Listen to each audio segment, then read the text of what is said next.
Hello friends, நான் உங்கள் சந்தோஷ அகாடமிலேருந்து சுஜிதா பேசுகிறேன். நம்ம போன வீடியோவில் வந்து 12th தமிழில் செய்யுள் பார்ட் 7 வரையும் பார்த்துட்டோம். இது 8th பார்ட், இதான் ஃபைனல் பார்ட். ஓகேவா? இதில் வந்து 2 டாபிக் பார்க்க போகிறோம். ரச்சனை ஆத்திரியமும் சிறுபான்ற்று படிகமா, ரெண்டுமே வந்து முக்கியமான டாபிக். அதனால் இது பார்த்துங்க. கண்டிப்பாக இதுலேருந்து ஒரு கொஸ்டின் கண்டிப்பாக எல்லா குரூப் 4 எக்ஸாம்லையும் இடம்பெறுது. அதனால் பார்த்துக்குங்க. ரச்சனை ஆத்திரிகம் யார் எதுனா எச்.ஏ. கிருட்டினரார். இந்த பார்ட்டில் என்ன சொல்லியிருப்பாங்கன்னா, இயேசுவோட இறுதி காலத்தில் ஒரு சிறுவையில் அரைஞ்சாங்களா ஒரு தண்டனை வாங்கி அதுதான் கொடுத்துருப்பாங்க. ஓகேவா? நான் அதை அப்படியே ஒரு லைன் படிக்கிறேன், உங்களுக்கு அது புரியும். இந்த பாட்டை ஒரு கிளான்ஸ் பார்த்துக்குங்க. ஓகேவா? நூல்வெளி ரொம்ப ரொம்ப முக்கியமானது. ஓகேவா? ரச்சனை ஆத்திரிகம் எச்.ஏ. கிருட்டினராரை பற்றி எல்லா பாயிண்ட்டுமே புரிஞ்சு வச்சிங்க. இறைமகனோட எளிய நிலை. பாசம் என உன்னலில் பிறந்தமை பகைத்து நீசனும் மக்கள் நினைத்து வருகும் அன்பினை நேசம் எனும் வலியதை நீக்க வசம் இன்றி ஈசமகன் என்றான் ஒரு ஏழை என ஓர்மீன். அதாவது தண்டனைக்காக அவர் வந்து இது பண்றாங்க. அப்போ வந்து ஒண்ணுமே சொல்லாம அமைதியா நிக்கிறாரு. பாதகர் குறுமில் சொற்ற பழிப்புற என்னும் கொல்லி ஏதமில் கருணை போமான் இதயத்து ஊன்ற ஊன்ற வேதனை உழந்து சிந்தனை வெந்து புண்பட்டார் அல்லால் நோகாத சிந்தனோர் மாற்ற நொவினார் கரும. அதாவது அவர் தண்டனை பெற்று அங்க உள்ளவங்களாம் பழிக்கும் போது அவர் எதுவுமே சொல்லாம நிக்கிறாரு. ஏன்னா நம்ம வந்து துன்பப்பட்டோம்னா அவங்களுக்கு அதனால துன்பம் வந்துடும், நம்மளால அவங்களுக்கு எதுவும் நடக்கக்கூடாது அப்படிங்கிறது அமைதியா நிப்பாரு இயேசு பெருமான் அப்படின்னு சொல்றாங்க. இதோட பாவகை வந்து அரசியல் கழிநடிலடி ஆசிரியர் நிறுத்தம். ஓகேவா? இயேசு பெருமானை வந்து ஆளுநர் முன் போய் நிறுத்துறாங்க. ஓகேவா? எண்ணமிட்டவர் பொந்தி பிலானந்தினும் இறைமுன் அன்னலை தனி நிறுவவும் ஆக்கினை தீர்ப்பும் பண்ணவும் என நிர்ணயம் பண்ணினர் பகை கொண்டு ஒண்ணுமோ வரும் கூவலும் ஒதித்தே ஒடுங்க. இந்த பாட்டுல 4-5 நாள் திருப்பி திருப்பி திருப்பி படிச்சீங்கன்னா உங்களுக்கு ஈஸியா இருக்கும். ஓகேவா? அந்த பொருள் தருக்க கிளான்ஸ் பாத்தீங்கன்னா புரிஞ்சிடும். ஓகேவா? எண்ணமிட்டவர் பொதிந்தி பிலாந்தேனும் இறைமுன் அன்னலை தனி நிறுவும் ஆக்கினை தீர்ப்பும் பண்ணவும் என நிர்ணயம் பண்ணினர் பகை கொண்டு ஒண்ணுமோ வரும் கூவலும் உதித்தி உடங்க அப்படின்னு சொல்லிருக்காங்க. ஆளுநர் விதித்த கொலை தண்டனை நிறைவேற்ற இழுத்து சென்று துன்புறுத்தல். ஆளுநர் வந்து தண்டனை கொடுத்துட்டாங்க, அது நிறைவேற்ற இழுத்து சென்றாங்க. முன்னுடை கலைந்த ஒரு முறுக்கும் அலர்ந்தன செந்நிற ஆங்கி மேல் திகழ்ந்து சேர்ந்தன கொள்துணை அழுத்தி வெம்குருதி பிரிட பின்னிய முள்முடி சிறத்து பெய்தன. அவரோட ட்ரெஸ்ஸை கழிட்டா அவர் மேல வந்து முள்ளால குத்துவாங்க. அதுதான் அந்த பாட்டுல சொல்லியிருப்பாங்க. கைத்தரும் கோளினை கவர்ந்து கண்டகர் வெய்த்துற தலைமீசை அடுத்து வேதனை செய்தனர் உமிழ்ந்தனர் திருமுகத்தின் வைத்தனர் பழித்தனர் மரங்கோல் நீசரே. அவர் ரொம்ப அடிச்சு துன்புறுத்துறாங்க. மக்கள் வந்து புலம்புறாங்க. என் கோல் மேதினி கிண்டி வெடித்திலும் என்பார், என் கோல் வானம் இடித்து விழுந்தது என்பார், என் கோல் வாரது நீர் சுவராது என்பார், என் கோல் முடிவு இத்தனை தாழ்ந்தது என்பார். அப்படின்னா இது மாதிரி இயேசு பெருமானை செய்யும் போது ஏன் வந்து வானம் வந்து உலகம் வந்து வெடிக்கல, வானம் வந்து இடிக்கல, கடல்லேருந்து நீர் வந்து வெளில வரல அப்படிங்கிறது வந்து மக்கள் சொல்லியிருப்பாங்க. பொல்லாங்கு பொறுத்தல். இதுமாரி அவருக்கு வந்து அங்கே இருக்க சீரர்கள் வந்து தப்பு அவர் வந்து கொடுமைப்படுத்தினாலும் வந்து இயேசு பெருமான் வந்து அமைதியாக இருக்காரு. அதுதான் பொல்லாங்கு பொறுத்தல் அப்படின்னு சொல்லியிருக்காங்க. பொல்லாத யூதர்கள் போர் சேவர்கள் குழுவும் வல்லானை எள்ளி புறக்கணித்து வாய் மதமாய் சொல்லாத நிந்தை மொழி சொல்லத்து நீரத்தும் பொல்லாங்க எல்லாம் நம் ஈசன் பொறுத்திருந்தார் அப்படின்னு சொல்றாங்க. திருநெல்வேலியிலிருந்து வெளிவந்த நற்போதகம் என்னும் ஆங்கில மாதரில் ரச்சனை ஆத்திரிகம் 13 ஆண்டுகளாக தொடராக வெளிவந்துள்ளதாகும்.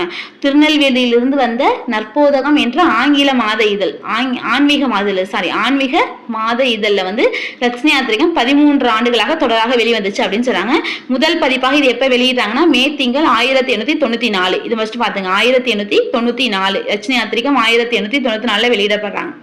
ஓகேவா? திருநெல்வேலியிலிருந்து வெளிவந்த தற்போதகம் என்னும் ஆன்மீக மாதத்தில் ரச்சனை ஆத்திரிகம் 13 ஆண்டுகளாக தொடராக வெளிவந்தது அப்படின்னு சொல்றாங்க. ரச்சனை ஆத்திரிகம் 1894 ஆண்டு மே திங்கள் முதல் பதிப்பாக வெளியிடப்பட்டது அப்படின்னு சொல்றாங்க. 1894 ஆண்டு முதல் பதிப்பு. இதே மாதிரி தான் புறநானூறும் 1894 தான். ரெண்டு ஞாபகம் வச்சுங்க. அடுத்து நூல்வெளி பார்ப்போம். ஜான் பனியம் என்பவர் ஆங்கிலத்தில் எழுதிய பிலிகிரிம் ப்ராக்ரஸ் எனும் ஆங்கில நூலின் தழுவராக ரச்சனை ஆத்திரிகம் படிக்கப்பட்டது. யார் எழுதிய? ஜான் பனியம் என்பவர் ஆங்கிலத்தில் எழுதிய பிலிகிரிம் ப்ராக்ரஸ் எனும் ஆங்கில நூலின் தழுவலாக ரச்சனை ஆத்திரிகம் படைக்கப்பட்டது அப்படின்னு சொல்றாங்க. மொத்தம் 3766 பாடல்கள். எதை அடிப்படையாக கொண்டிருக்காங்க? ஜான் பனியம் என்பவர் ஆங்கிலத்தில் எழுதிய பிலிகிரிம் ப்ராக்ரஸ் என்னும் ஆங்கில நூலின் தழுவல் நூல் தான் வந்து ரச்சனை ஆத்திரிகம். மொத்த பாடல்கள் வந்து 3766 பாடல்களை கொண்ட ஒரு பெரும் உருவக காப்பியம். ரச்சனை ஆத்திரிகம் அப்படிங்கிறது என்ன காப்பியம் கேட்டாங்க? உருவக காப்பியம். ஓகேவா? மொத்தம் 5 பருவங்களை கொண்டது. ஆதி பருவம், குமார பருவம், நிதான பருவம், ஆரண்ய பருவம், ரச்சனை பருவம். ஆதி பருவம், குமார பருவம், நிதான பருவம், ஆரண்ய பருவம், ரச்சனை பருவம். ஓகேவா? இயேசுவின் இறுதி கால பாடப்பகுதி தான் இதுல கொடுத்திருப்பாங்க. இந்த பாடப்பகுதி குமார பருவத்தில் உள்ள ரச்சனை சரித படலம். ஓகேவா? இதோட ஆசிரியர் யாரு? எச்.ஏ. கிருட்டிணனார். கிறிஸ்துவ சமய இலக்கியங்களும் தமிழ் இலக்கிய வளமை பெரும் பங்களிப்பு செய்துள்ளது. தமிழ் இலக்கிய வளமைக்கு பெரும் பங்களிப்பு செய்துள்ளது கிறிஸ்துவ சமய இலக்கியங்கள் பிற இலக்கியங்களோட பண்ணிருக்கு அப்படின்னு ஒரு லைன் சொல்லியிருப்பாங்க.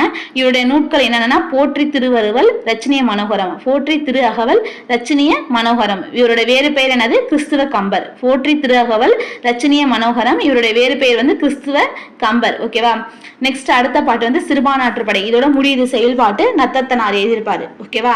7 வள்ளல்களை பத்தி சொல்லியிருப்பாங்க. இந்த 7 வள்ளல்கள் வேலையை வந்து ஒரே ஆளா நல்லிய கோட்டான் செஞ்சாரு அப்படிங்கறதான் வந்து இந்த சிறுபானாற்றுப்படையில இடம்பெற்றிருக்கும். ஈகை பண்பு மனிதனோட அடையாளம் அப்படின்னு சொல்றாங்க. உதவி செய்யறது மனிதனோட அடையாளம் அப்படின்னு சொல்றாங்க. ஃபர்ஸ்ட் பேகன் என்ன கொடுத்தா? மயிலுக்கு போர்வை கொடுத்தாரு. அவர் இருந்த மலை வந்து போதினி மலைன்னு சொல்லுவாங்க. ஆவினன்குடி தப்ப இருக்க பழனி மலை தான் வந்து பொதினி மலை. அங்கதான் பேகன் வந்து இருந்தாரு.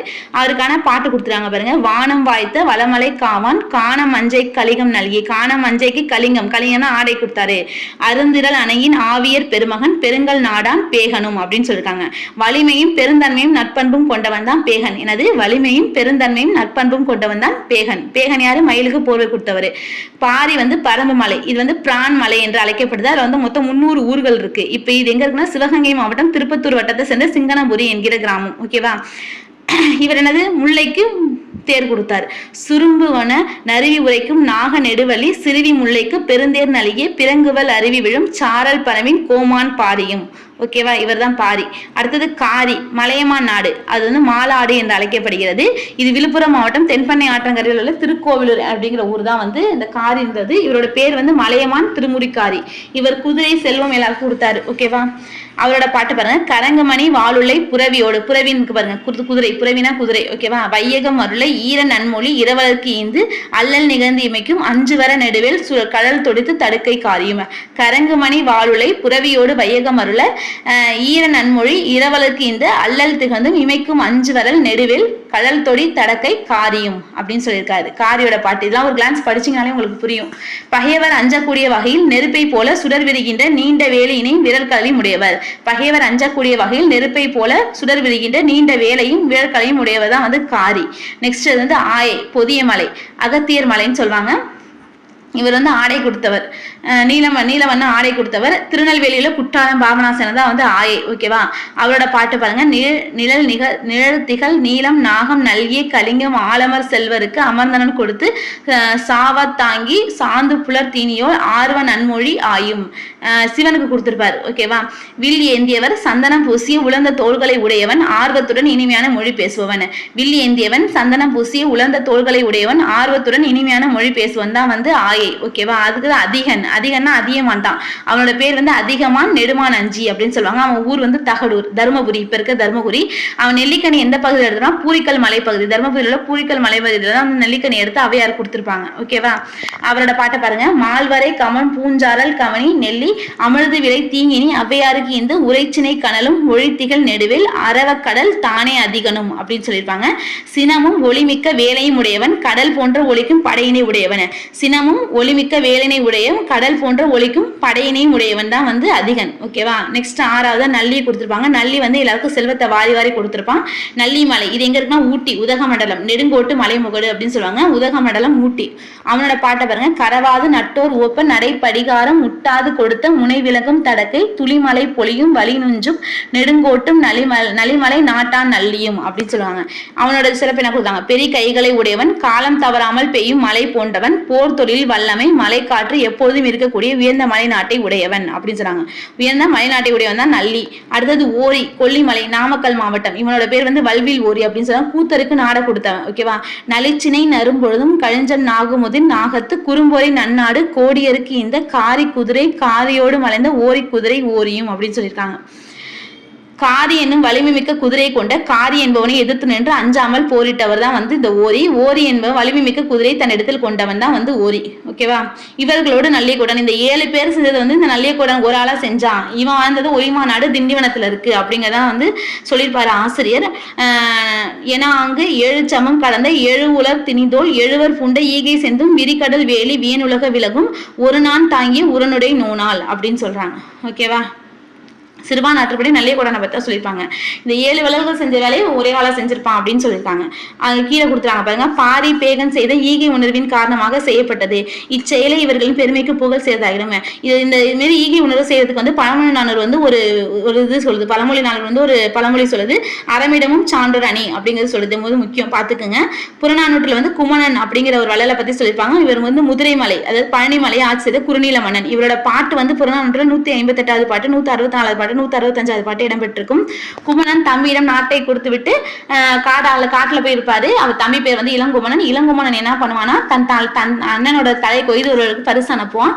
குமணன் நாடி பரிசு சென்ற போன்ற வந்து பெருந்தலை சாத்தானுக்கு பரிசு கொடுக்க குமணன்ட்ட பரிசு இல்லை. அதனால ஒரு வாழை கொடுத்து தன்னோட தலையை கொண்டு போய் இளங்குமணன்ட்ட கொடுத்து பரிசு பெறுங்க அப்படின்னு சொல்லியிருப்பாரு குமணன். அதனால குமணனை வந்து தமிழுக்கு தலை கொடுத்த குமணவள்ளல் அப்படின்னு சொல்லுவாங்க. தமிழுக்கு தலை கொடுத்த குமணவள்ளல் அப்படின்னு சொல்லுவாங்க. சிறுபானோட பயணம் அப்படிங்கிறது நல்லூர்ல ஸ்டார்ட் ஆகி கிடங்கல்ல முடியுது, திண்டிவனத்துல முடியுது அப்படின்னு சொல்லுவாங்க. அவர் எங்கெங்க போயிருக்காங்க? ஏற்பட்டினம், வேலூர், ஆம்பூர்ல போயிருக்காங்க அப்படிங்கறத சொல்லியிருப்பாங்க. மா ராசமாணிக்கத்தோட 10 பாட்டு ஆராய்ச்சியில இது கொடுத்துருப்பாங்க. சும்மா இது ஒரு கிளான்ஸ்ல பாத்துங்க. நல்லூர்ல தொடங்கி திண்டிவனத்துல முடிச்சிருப்பாங்க, கிடங்கல் முடிச்சிருப்பாங்க அப்படின்னு சொல்லிட்டாங்க. சும்மா ஒரு கிளான்ஸ் மட்டும் பாத்துக்குங்க. இது கீழே பாத்துங்க. மா ராசமாணிக்கனோட 10 பாட்டு ஆராய்ச்சி. 10 பாட்டு ஆராய்ச்சி யாருன்னா மா ராசமாணிக்கனார் வரும். ஓகேவா? நெக்ஸ்ட் நூல்வெளி பார்ப்போம். சிறுபான்ஆற்றுப்படை ஏற்றியவன் நல்லூர் நத்தத்தனார். 10 பாட்டு நூட்கள் ஒன்றுதான் சிறுபான்ஆற்றுப்படை. பாட்டுடை தலைவன் நல்லிய கோட்டான். மொத்த அடிகள் 269 அடிகள். மொத்தம் எவ்வளவு? 269 அடிகள். ஆற்றுப்படை நூல்கள் சிறுபான்ஆற்றுப்படை. பரிசு பெற்ற பாணன் வந்து இன்னொரு பாணன் வந்து இப்ப பரிசு பெறு அப்படின்னு சொல்றது ஆற்றுப்படை நூல். ஓகேவா? வள்ளல் குறுநில மன்னர்கள் பற்றிய தொகுப்பு அந்த சிறுபான்ஆற்றுப்படை அப்படின்னு சொல்றாங்க. ஈஸி தான். நல்லூர் நத்தத்தனார் அவர் இயற்றியவர். 10 பாட்டு நூட்கள் ஒன்று. மொத்த அடிகள் வந்து ஞாபகம் வச்சுங்க, முக்கியம் 269. பாட்டுடை தலைவன் வந்து நல்லிய கோட்டான். ஆற்றுப்படை நூல் இது. வள்ளல் குறுநில மன்னர்களை பத்தி சொல்லுது. ஓகேவா ஃப்ரெண்ட்ஸ்? நம்ம வீடியோவை பிடிச்சிருந்தா லைக் பண்ணுங்க, ஷேர் பண்ணுங்க, சப்ஸ்கிரைப் பண்ணுங்க. தேங்க்யூ.